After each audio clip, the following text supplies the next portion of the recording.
नमस्कार दोस्तों, आप सभी का स्वागत है मेरे इस YouTube channel free competitive class में। आज आपके सामने छत्तीसगढ़ पुलिस और CGPSC में बार बार पूछे जाने वाले 10 अति महत्वपूर्ण प्रश्न के बारे में चर्चा करेंगे। इस प्रकार पहला प्रश्न है, अमृतधारा जलप्रपात किस जिले में स्थित है? आपके पास 4 ऑप्शन है।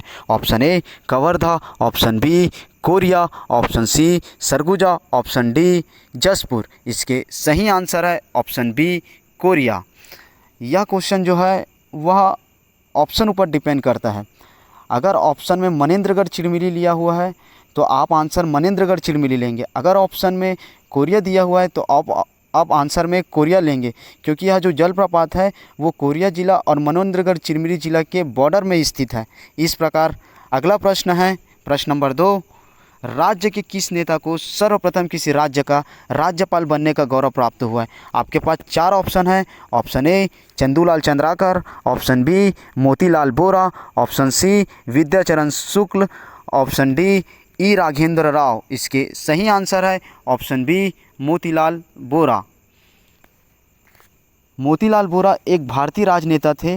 मोतीलाल बोरा उत्तर प्रदेश के राज्यपाल के पद में सन 1993 से सन 1996 तक रह चुके हैं। उनके बेटा अरुण बोरा दुर्ग में 3 बार विधायक रह चुके हैं। इस प्रकार अगला प्रश्न है, प्रश्न नंबर 3, बहुत ही इंपॉर्टेंट प्रश्न है PSC के लिए। छत्तीसगढ़ के लिए नियुक्त होने वाले प्रथम ब्रिटिश अधीक्षक थे। आपके पास 4 ऑप्शन है। Option A captain Edmund, option B Agnew, option C Sandys, option D Bhikaji Gopal. इसके सही आंसर है option A captain Edmund. Captain Edmund Chhattisgarh के प्रथम ब्रिटिश अधीक्षक सन 1818 ईस्वी में थे। उनके काल में डोंगरगढ़ के जमींदारों ने अप्पा साहब के प्रभाव में आकर अंग्रेज़ों के खिलाफ विद्रोह कर दिया था। इस प्रकार अगला प्रश्न है, प्रश्न नंबर 4, ये भी बहुत इंपॉर्टेंट प्रश्न है। छत्तीसगढ़ में त्याग मूर्ति की उपाधि किसे दी गई है? आपके पास 4 ऑप्शन है। Option A Madhavrao Sapre, option B Pandit Ravishankar Shukla, option C E Raghendra Rao, option D है ठाकुर प्यारेलाल सिंह। इसके सही आंसर है ऑप्शन डी ठाकुर प्यारेलाल सिंह। ठाकुर प्यारेलाल सिंह छत्तीसगढ़ में त्याग मूर्ति की उपाधि दी गई है। ये भारत के एक स्वतंत्रता सेनानी तथा क्रांतिकारी थे। वे छत्तीसगढ़ में श्रमिक आंदोलन के सूत्रधार तथा सहकारिता आंदोलन के प्रेरणा स्रोत थे। इस प्रकार अगला प्रश्न है, प्रश्न नंबर 5, छत्तीसगढ़ राज्य में निम्न में से कम वर्षा वाला क्षेत्र कौन सा है? ये बहुत इंपॉर्टेंट प्रश्न है। आपके पास 4 ऑप्शन है। ऑप्शन ए लोरमी पठार, ऑप्शन बी कोंडागांव पठार, ऑप्शन सी जसपुर पठार, ऑप्शन डी है सामरी पठार। इसके सही आंसर है ऑप्शन ए लोरमी का पठार। लोरमी के पठार सबसे कम वर्षा वाला क्षेत्र है। इस प्रकार अगला प्रश्न है, प्रश्न नंबर 6, नौकर के कमीज के लेखक कौन है? आपके पास 4 ऑप्शन है। Option A Gopal Mishra, option B Shivshankar Shukla, option C Vinod Kumar Shukla, option D है गजानन माधव। इसके सही आंसर है ऑप्शन सी विनोद कुमार शुक्ल।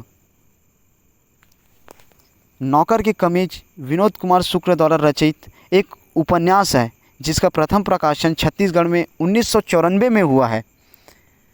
इस प्रकार अगला प्रश्न है, प्रश्न नंबर 7, छत्तीसगढ़ के नए राज्य निर्वाचन आयुक्त कौन है? ये करेंट के क्वेश्चन है। आपके पास 4 ऑप्शन है। Option A JP Nadda, option B Ajay Singh, option C Dharmendra Pradhan, option D है चिराग पासवान। इसके सही आंसर है छत्तीसगढ़ में नए राज्य निर्वाचन आयुक्त अजय सिंह हैं। यह रिटायर IAS रह चुके हैं। इस प्रकार अगला प्रश्न है, वास्को डी गामा कालीकट किस वर्ष में आया था? आपके पास 4 ऑप्शन है। Option A 1350, option B 1498, option C 1530, option D है 1562। वास्को डी गामा 20 मई 1498 में केरल के कोच्चिकोड जिले में कालीकट पहुंचा था। इस प्रकार अगला प्रश्न है, प्रश्न नंबर 9, ये बहुत ही इंपॉर्टेंट प्रश्न है। छत्तीसगढ़ के बजट के ब्रीफकेस के सामने के हिस्सा में किस माता का चिन्ह है? आपके पास 4 ऑप्शन है। ऑप्शन ए भारत माता व सरस्वती माता, ऑप्शन बी लक्ष्मी माता छत्तीसगढ़ महतारी व लक्ष्मी माता, ऑप्शन सी गौ माता व भारत माता, ऑप्शन डी है भारत माता व छत्तीसगढ़ महतारी। इसके सही आंसर है ऑप्शन डी भारत माता व छत्तीसगढ़ महतारी। यह तस्वीर भारत व विकसित छत्तीसगढ़ की परिकल्पना का प्रतीक है। इस प्रकार अगला प्रश्न है प्रश्न नंबर 10, मारो फिरंगी को यह शब्द किसने कहा था? आपके पास 4 ऑप्शन है। इसके आंसर आप कमेंट बॉक्स में करके दें। और हाँ, कल का टॉपिक था तराइन का प्रथम युद्ध। तराइन का प्रथम युद्ध 1191 में, तराइन का प्रथम युद्ध 1191 में तुर्की जनजाति का नेतृत्व मोहम्मद गौरी ने और राजपूतों का नेतृत्व पृथ्वीराज चौहान के बीच हुआ था।